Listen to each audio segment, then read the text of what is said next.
Okay, morning everybody. I'm tied into a lead this morning, so I'm going to try my best not to suddenly do this and then come back and do that again. But if I do, please forgive me. And feel free, by the way, I discovered taking my jumper off that it's not as warm in this room as I imagined it might be. So I understand at some point you need to just shake or put a coat on or stand up and do something, that's fine as well. Today I'll continue our preaching series, looking at the stories of obedience from the Bible. So one of the things I think that seems to be missing from discipleship, I've speaking from personal experience, but I'm going to guess it can be true for all of us, actually often is obedience. So we can profess that Jesus is Lord with our mouths, but not with our actions and choices. I don't know if you've ever found that. So on a Sunday I can profess it out loud, and on a Monday in my actions and choices, I don't do that at all. It's not often it's not that we don't know, it's that we don't do. We have access, let's be honest, to more preaching and teaching and worship and online resources than in the history of the world ever. And so often our problem isn't a lack of knowledge. I think it comes down to a lack of obedience and not doing what actually it is that we've learned to do. And so that's what we're going to be looking at today, as we've been looking at the last few weeks. It's not that the question isn't will Jesus lead us? The question is will we follow? Jesus will lead us. The question is will we follow and do what he says? So I'm going to pray and then we'll get into our story for this morning. And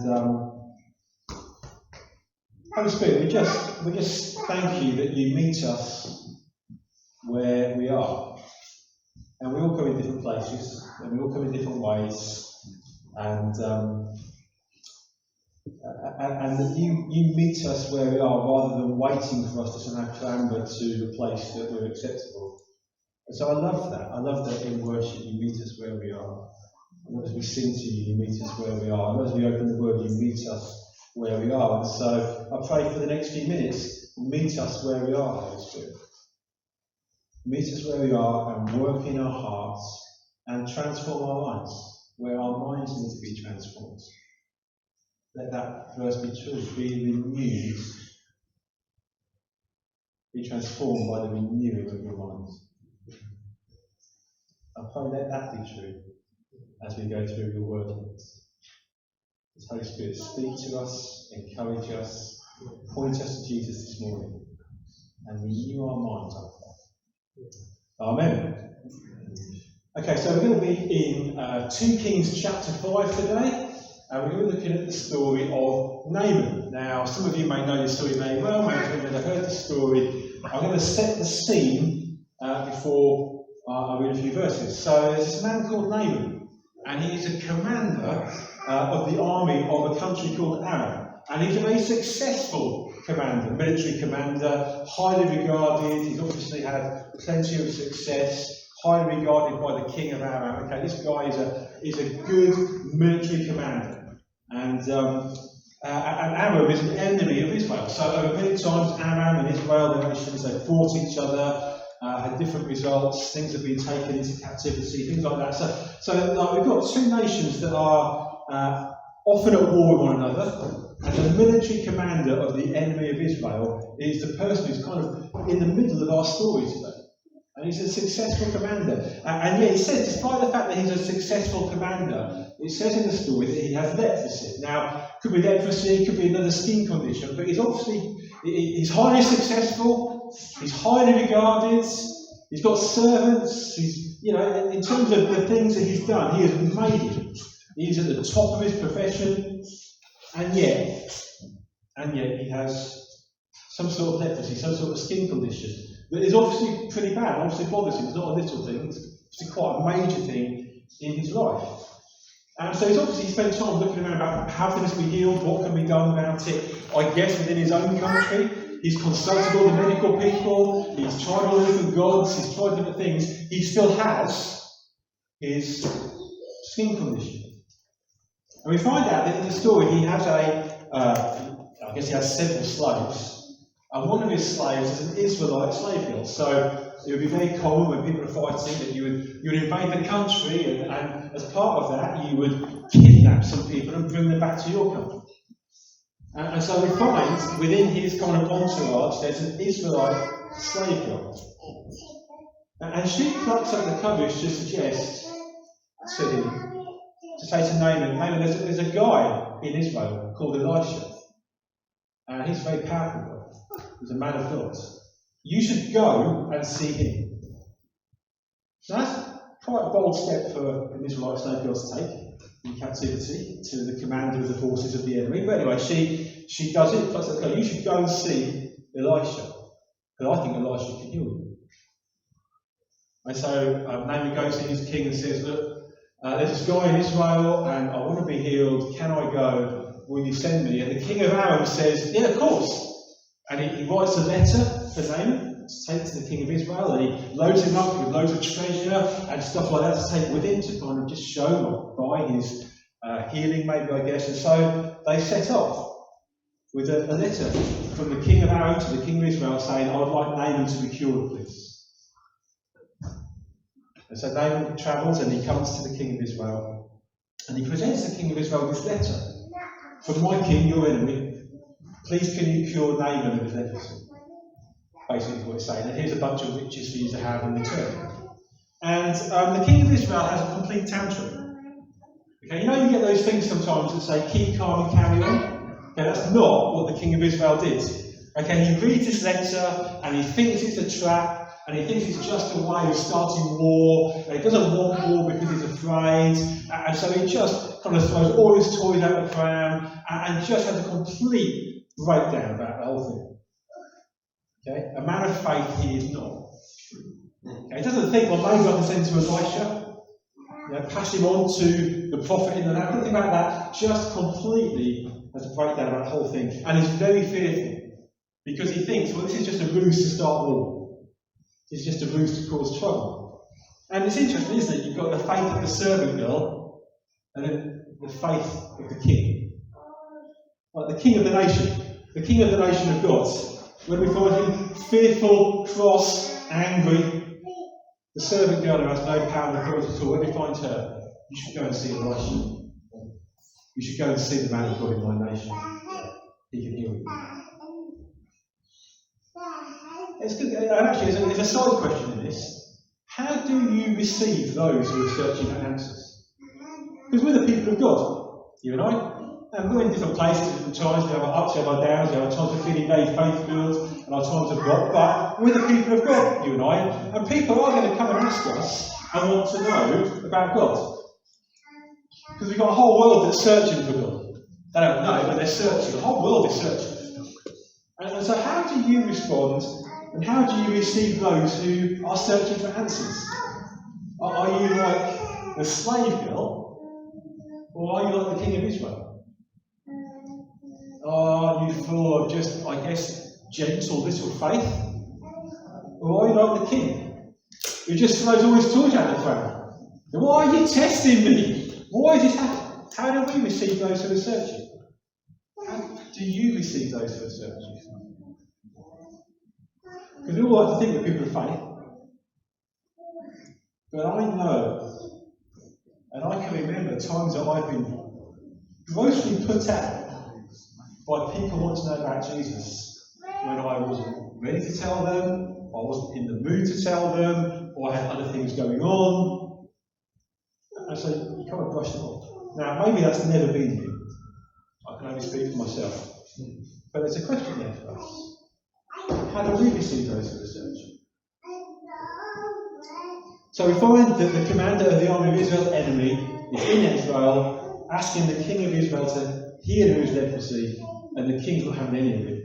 And so this is an awkward moment. This is the definition of this is a bit awkward. Okay? What's going to happen now? And we pick up our story in 2 Kings chapter 5, verses 8 and 9. 8 to 10. It says, when Elisha, the man of God, heard that the king of Israel had torn his robes, because that's what he did, he tore his robes, he sent him this message, why have you torn your robes? Have the man come to me, and he will know that there is a prophet in Israel. So Naaman went with his horses and chariots and stopped at the door of Elisha's house. And Elisha sent a messenger to him to say, "Go, wash yourself 7 times in the Jordan, and your flesh will be restored, and you will be cleansed." And we'll just stop there. Now, picture this. So the king's torn his robes, the king's not having a good day. Elisha hears that Naaman's come. And so Elisha sends a message and says to the king, "Have him come to me. Send him to my house, and I will deal with him." And the king, I imagine, is overjoyed with that and says, "Right, you need to go down there, go and see this man, and he's going to sort it out." And so Naaman rocks up to Elisha's house at Elisha's invite with all his horses and all his chariots and all his riches. And then Elisha just sends him a message. He doesn't even come out and speak to him. Now imagine if I did that to you this week. Imagine if this week I said, "You must come over. You must come over. Wednesday evening, 7 o'clock, come over to my house. It's great to see you there, come over there." And you turn up at 7 o'clock, you know, with your flowers and a bottle of wine or whatever it is whatever people bring to be polite. And I send my kids out to you. So, "Oh yeah, Dad says thanks very much. Go on your way, God will bless you." Now imagine if I did that to you this week. What would you feel like if I just sent my kids out with a message? You didn't even see me. I wouldn't even come to the door. Just leave you standing outside in the rain, and then send you on your way in the dark. Or a message to my children. I mean, that's kind of what's happened here. Elisha said to Naaman, "Come on over." And then when he's got there with all his entourage, he just sent a messenger out to say, "Yeah, go and do this." Not even bother coming out himself. Worse still is what Elisha tells him to go and do. Go and wash 7 times in the River Jordan, and you'll be clean. Not 6 times, not 5 times, not 3 times, not 1. Go and wash 7 times in the River Jordan, and you'll be clean. Now, I've seen the River Jordan. I got to go on one of those tours of the Holy Land, and it's a funny colour.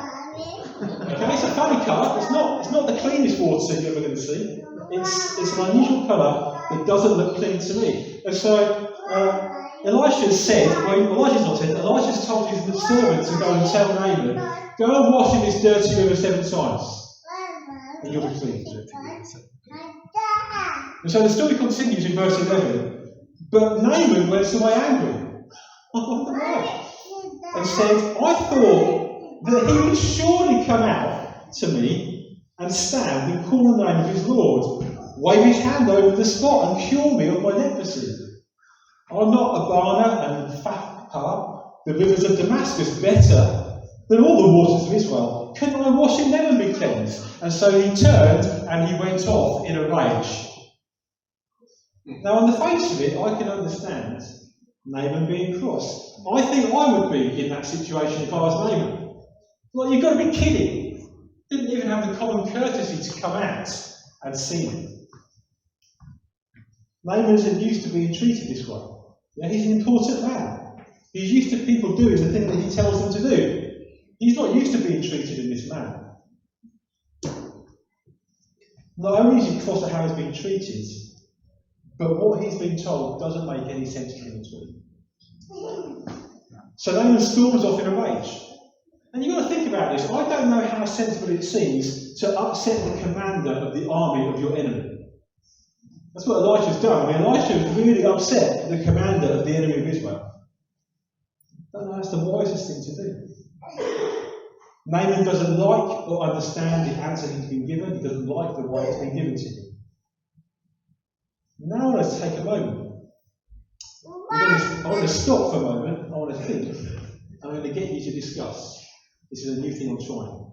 And it might not work, and that's okay. But we're actually going to stop for a moment and start you put the question. I've got some questions for you to just ask amongst yourselves. How do you respond when God doesn't give you the answer you want to hear? What's your reaction when God tells you to do something that you don't understand or that you weren't expecting. And you hear these things sometimes, don't you? You're walking to work and God says go that way. Why would I go that way? It's 15 minutes longer. Like, this is the way to work, go that way. Why would I do that for? That makes no sense at all. Or maybe because God's got someone appointed me to meet on the journey. Or I remember, years ago I did leadership training for New Frontiers, and it's all the people who are going to be church leaders come together, and there was a guy there, and he was a nightmare. Like, arrogant, difficult, thought he knew it all, and none of us liked him. And no one took any effort to disguise the fact they didn't like him. Because he just, and this is the brightest and best of New Frontiers, well done us. Okay. He wasn't there, he just, I was thinking, well, why are you here? And I thought God said to me, befriend him. What would I do that for? Why would I even try and waste my time befriending him? Because God said do it. Because no one else is going to. And so you should. I didn't know what I want to do. So I tried. And I did try. I tried. And I don't know that he received it. But at least I did the thing that God was telling me to do. What do you do when God doesn't fit in with your plans? We're good at planning our life, and this is what it looks like, and then God comes along and says, I want you to do this. I'm sorry, God, that doesn't fit in with what I have written down to do. I remember my dad was 60, leading a church in Bedford, big church in Bedford, 60, so only 5-6 years from retirement, and God said to him, I want you to up and move to Middlesbrough and take on the church there. A smaller church, not so influence and stuff like that. I want you to move from Bedford where you're settled, where you've paid off your mortgage and everything else. I want you to move there. What are you going to do? Because probably I've got it planned. I'll be here for a few more years and I'll retire. That's just the way life goes. 60, no, I want you to up and move. Which they did. At great cost. Why? Because Jesus said do it. But what do you do when God doesn't fit in with the plans that you've made for yourself? And lastly, what is God speaking to you about and doing? What is God speaking to you about doing at the moment? No, that's not going to make sense. What is God speaking to you about doing at this moment in your life? Now, I'm going to give you 5 minutes.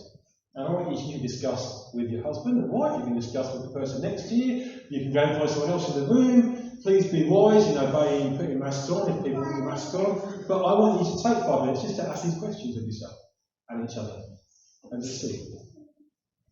And we're going to do that now. And so I'll let you do that. Now I know you've got to move. I know it's a new thing. Move. Ask some questions. It's fine. Your family. It's okay.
I'll give you 1 more minute, okay?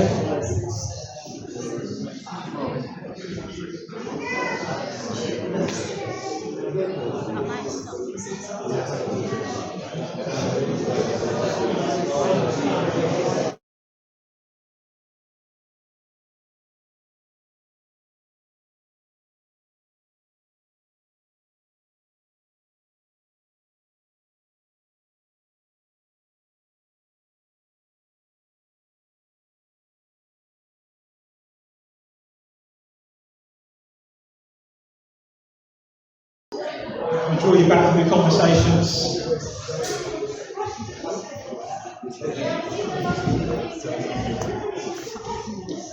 I was sitting actually saying that was awesome, thanks very much. I couldn't really hear. I mean, you can feel free to discuss these things in the week. I can send them out. I mean, I don't feel we have to discuss them all now. But these are just try new things when I preach sometimes. I just think we preach and we go away and think that's nice. And by Wednesday, you're lucky if you can remember it. That's me being honest sometimes. Who can remember what we preached about on Wednesday? Especially when you've been the preacher. And you go, I can't know what I said.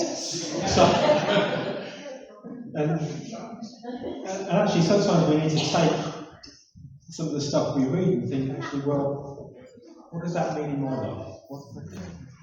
Naaman stormed off, understandably probably angry, not getting what he wants, not knowing what's going on. We have those times with God, where we don't understand what's going on, where we don't get what we want, where we have lots of questions. And so the question is real for us. Well, in those times, how do we respond? In those times, what do we do? Do we do a Naaman? Do we come to God? Do we go to one another? What do we do? Because we need to root what we read in actually, okay, how are we going to outwork this in our real lives? No, it's just our story. It has to mean something to us. Now, Naaman doesn't get what he was expecting. So he's out of there. Storming off, probably plotting some sort of military revenge for how he's been treated. It's quite possible that's going to happen. But then we read the next bit of the story in verses 13 and 14. It says, Naaman's servants went to him and said, My father, if the prophet has told you to do some great thing, would you not have done it? How much more then when he tells you, wash and be cleansed? So he went down and dipped himself in the Jordan 7 times as the man of God had told him, and his flesh was restored, and he became clean like that of a young boy. Imagine this, as Naaman heads off, it's his servants who take the step of faith. It's the people who are there to serve him, the people who don't have a voice, the people who are just marginalised and lowly. They're the ones who take a step of faith and intervene and encourage him to be obedient. And they appeal to him, they say to him, but Naaman, you're a hero. If he said to you, go and do some big military thing, go and do something heroic, you would have gone and done it without thinking about it. Why can't you take this simple step of obedience? That's quite a bold appeal by Naaman's servants to say to him, you need to humble yourself and be obedient. I mean, that's boldness. Because if Naaman doesn't like what they say, it's nothing to Naaman to just lop their heads off and be done. And they've got no position there, they've got no recourse. They're taking a bold step of faith to say, no. If he'd have said to you, go and do this great adventure and you'll be healed, you'd have gone and done it. Because you're a hero. He said, do this simple thing, can't you humble yourself to do something simple in obedience? And there's a question here. How do we encourage one another in being obedient to God? How do we? How do we encourage one another in being obedient to God? So we're not called to live life in isolation, regardless of what a lot of the last 18 months have looked like. Okay, we're not called to be on our own, we're family together. We are brothers and sisters. We are mothers and fathers. We are sons and daughters in the family of God together. As such, we get to encourage one another.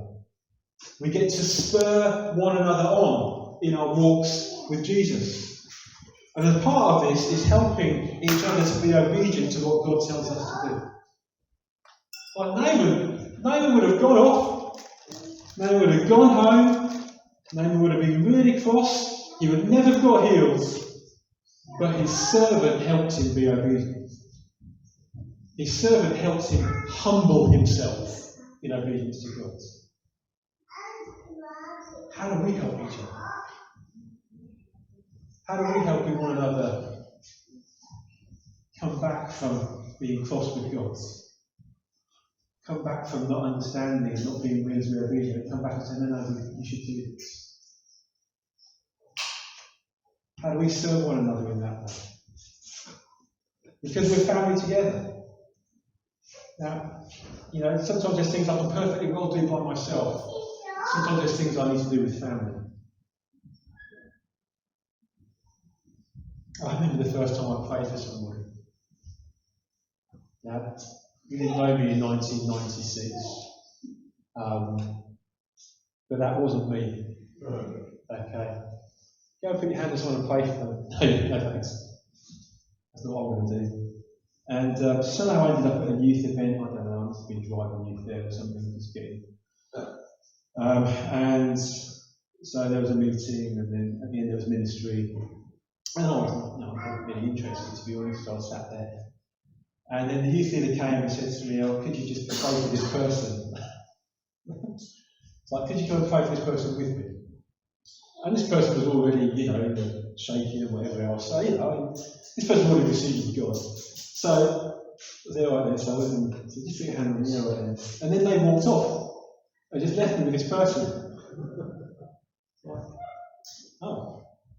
I don't know what to do, so I was just like, Jesus, just bless you. It's fine. It didn't really matter because he was already receiving it. So, And afterwards, this person said to me, I did that on purpose. Just because I knew you'd say no. But this person was already receiving, so I just thought it would be a good way to help you step out.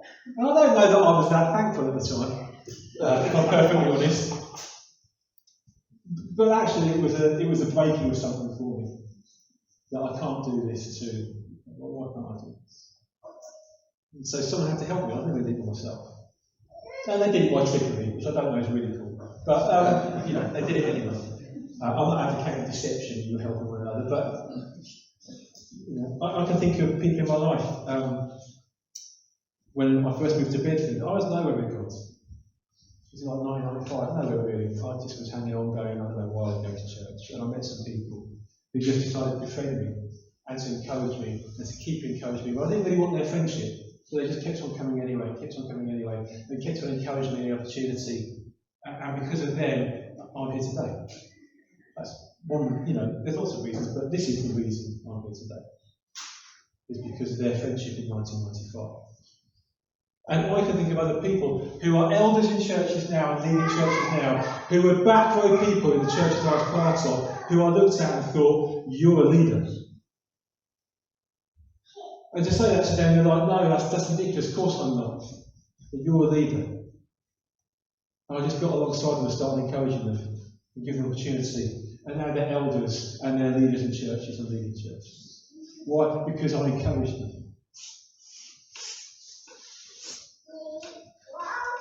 God has challenged me, really challenged me personally about being an encourager.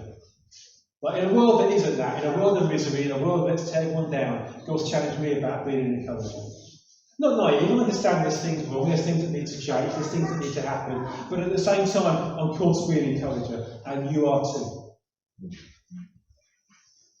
About being someone who helps others do what God is telling them to do. Because sometimes people need help. Because sometimes people just can't do it by themselves. And they need a brother or sister to get alongside them and encourage them. And maybe that's just the right word at the right time, or maybe that's just committing to pray with them, or maybe it's walking with them a longer term. Whatever it might be, that's what we do. Why? Because we're called to encourage one another. We're called to be servants to one another, as Naaman's servant was to him. Let's be a people who do that with one another. I mean, gosh, we live in a world that's just sick in its pulling down of one another and finding fault. There's plenty of fault here, don't get me wrong. There's plenty of things that need to change. There's plenty of things that can be done better. I'm not naively saying it's okay. I'm just saying we get to encourage one another in God. Let's be those people. Let's cheer one another on. Let's do it arm in arm. Let's make space for one another.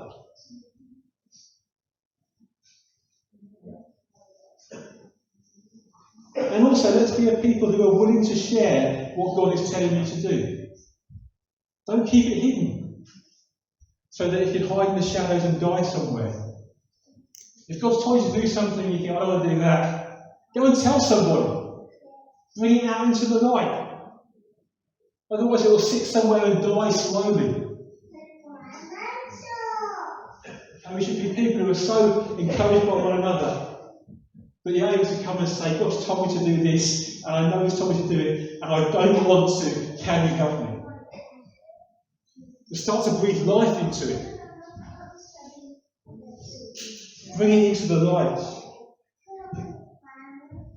So life can come.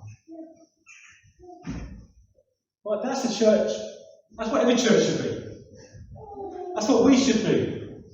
And maybe, we've got experience of when that happens. But let's be that more. Okay, either Jesus is serious about building His church, He's calling us on, there's a glorious future ahead, not easy, but glorious. There's a world out there that desperately needs Jesus, and we get to go and be the difference makers in our world through the power of the Holy Spirit. And if we believe that, let's do that together. Let's be people who cheer one another on, who encourage, who walk together. Amen. And maybe you don't need that every time, but sometimes we do. Because sometimes Jesus says something that I don't understand. Or maybe He gives me an answer that I don't like. Jesus has said do this, and I don't really want to. Could you help me? Because otherwise I won't. Reality. Naaman nearly missed out because of not being obedient. He was on his way home. Back to carry on being poorly with leprosy. However, with the help of his servants, he humbles himself and is wonderfully healed. And he becomes a worshipper of the one true God. I don't have time to go into the whole rest of the story. He becomes a worshipper of the one true God in his culture.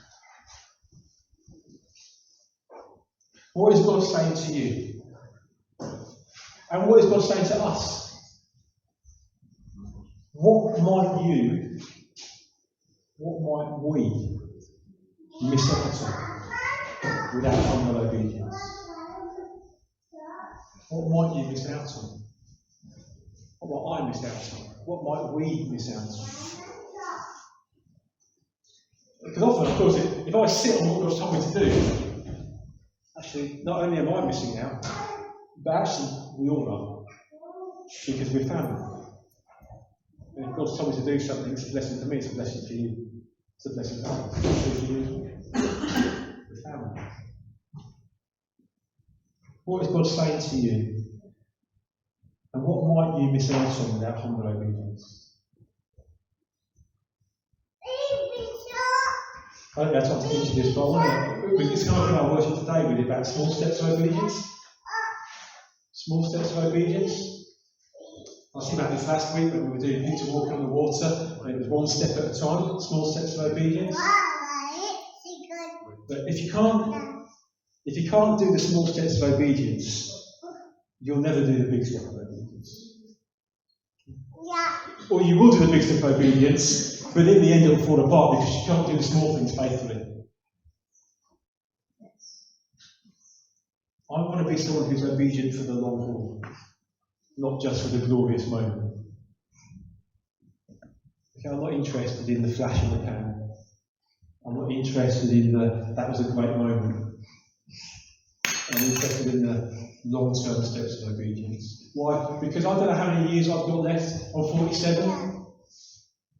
I mean, I don't know what the average age is now for a guy, but I might have 10, I might have 20, I might have 30, I might have 40, I might have 50, I might have 60. Gosh. I might have one. I don't know. However long I've got, I want to be obedient for the long haul. And if you find me 80 years, if you find me in 40 years, I want you to find someone who's still being obedient. And if I find you in 40 years, I want to find someone who's still being obedient. Because it's not just about people for the moment.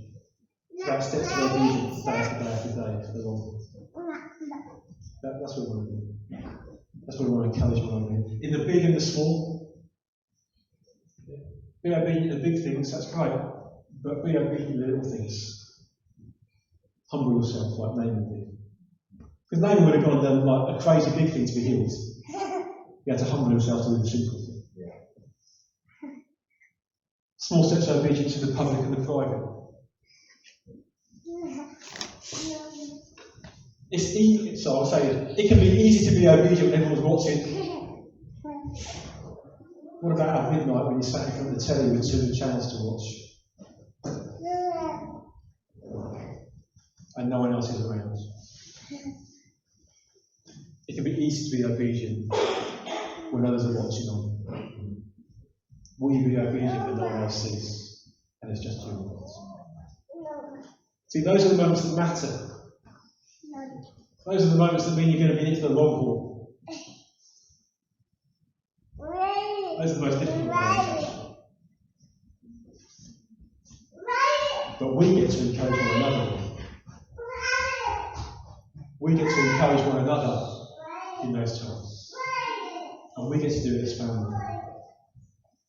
What does a step of obedience look like for you this week? Who will you share that with? And who will you encourage?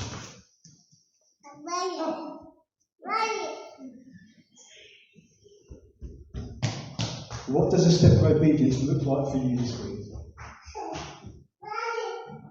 Who will you share that with? So it's not just hidden away. And who will you encourage this week? In some way. I want to see if you think about those things. I'll stick it out on Facebook or something. You don't forget it. Naaman was gloriously in this, because he was encouraged by his servant to do this. Let's be those to one another. Let's be encouragers to one another. Let's help one another be obedient to Jesus. And you know that God will do great things.